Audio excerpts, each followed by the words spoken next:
Hi, I'm Daniel Rambo. I'm originally from Downingtown, Pennsylvania.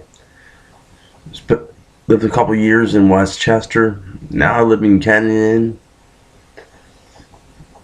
I'm sorry, I work in the Kennedy Inn. I live in Kennett Square. So I live and work in Kennett Square. So, one thing I want to talk about myself is I'm a big Kiss fan. Always have been since I was 4 years old.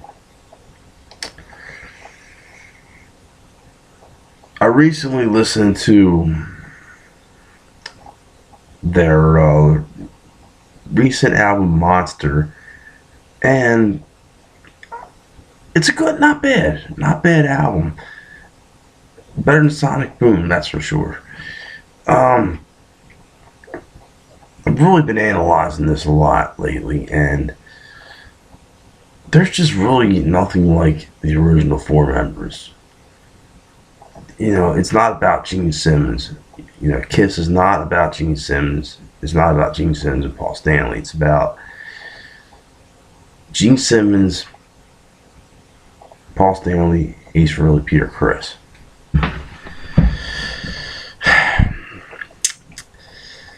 The four of them didn't make it into the 80s. Peter Criss got replaced by Eric Carr. By default, Ace Frehley quit the band, and his replacement was Vinnie Vincent. Now, Vinnie Vincent is a very talented musician, and he's a very good songwriter. And after three failed records, let me go back a little bit before that. I mean, the real Kiss was from 73 to 77 with Love Gun. Let's not count the solo albums. Let's not count Alive and Alive 2. After Love Gun, Kiss just wasn't Kiss anymore, and they got away with Dynasty, even though people think that they sold out the disco. Y'all gotta listen to the rest of the album, and they got away with being a whole band, the original four, because Peter sang Dirty Living. The rest of the drumming was a man named Anton Fig, good friend of Ace Frehley's. Anton continued to do Unmasked, and they fired Peter Criss, replaced him with Eric Carr. My favorite drummer, anyway. And I think he fit the band better than Peter Criss, but imagine if there was never any Peter Criss. I mean, there would have been no Kiss to begin with.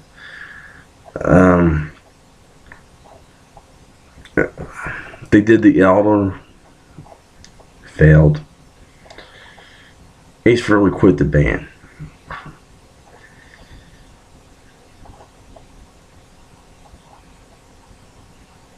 Gene Simmons and Paul Stanley were in cahoots with Dana Strum, who ended up being Vinnie Vincent's bass player in the Vinnie Vincent invasion.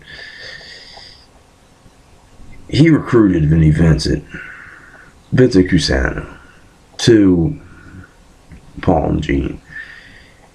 Helped them write a song. They said, "This is the return of Kiss." No, that's not Kiss. It's good. I mean, it's good. It's good music. It's good sound. And I think the four of them, Gene Simmons, Paul Stanley, Eric Carr, Vinnie Vincent, became the new Kiss. Then they took the makeup off. Vinnie Vincent was still in the band. He really did a lot of justice for that band when they needed to be. Don't know why they got rid of him. I hear Vinnie Vincent's a strange man. Don't know why. Don't know if I want to guess. But it's really a shame he didn't stay in that band as long as I would have wanted him to. But the sound the four of those men put together lasted all the way to Asylum.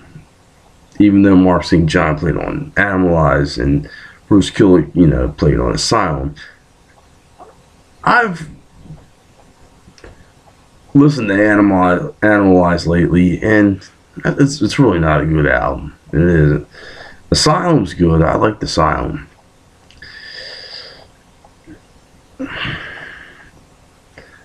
But I think after Asylum, it's like that new sound that Vinnie Vincent and Eric Carr developed with Paul and Gene was gone, and they got a little too poppy, and Crazy Nights came out and did its smashes, thrashes, and hits, and it was nice hearing Eric Carr sing Beth.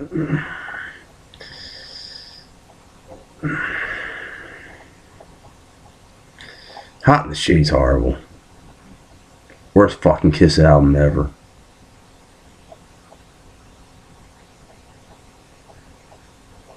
If I had children, I wouldn't even let them listen to that album.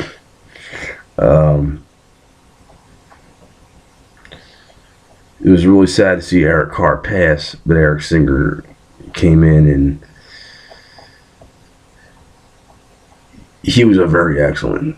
He still is in the band, so he is a very good drummer.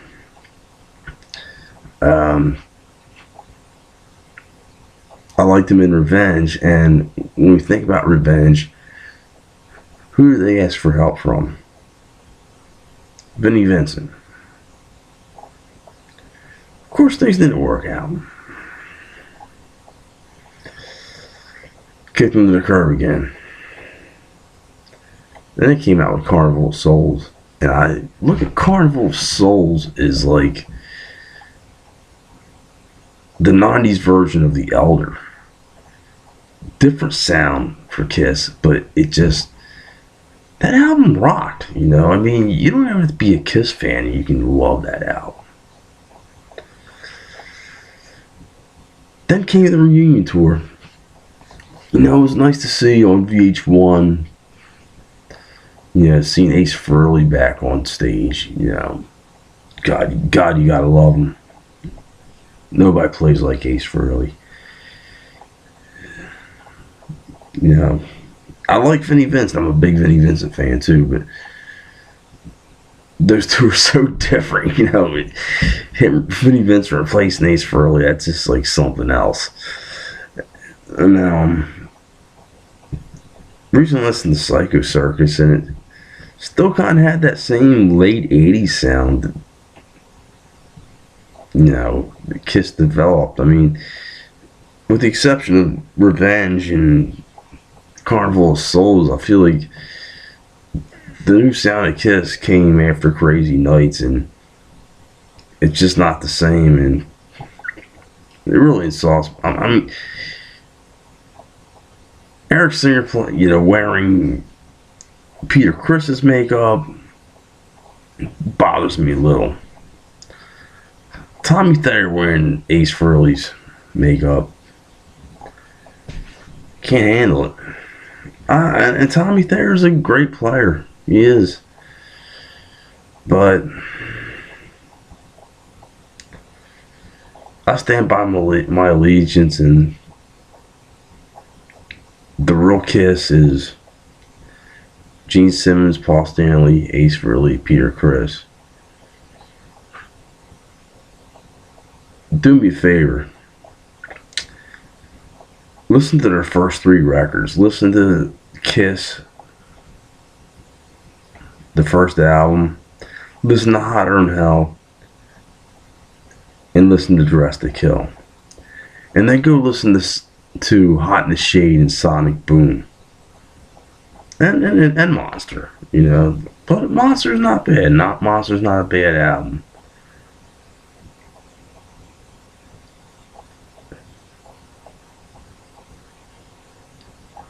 Kiss, Hotter Than Hell, Dressed to Kill. That was the real Kiss.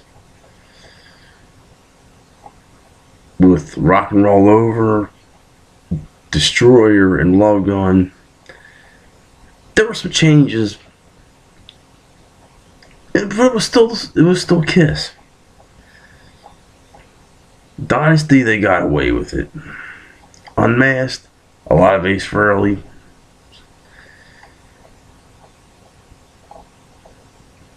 The Elder, not, you know, purposely not supposed to sound like Kiss. Creatures of the Night, Lick It Up, Asylum, Animalize, New Kiss. After that, they just weren't Kiss anymore. And I'm sorry to say this, but I really miss Kiss. Thank you. I'm Daniel Rambo.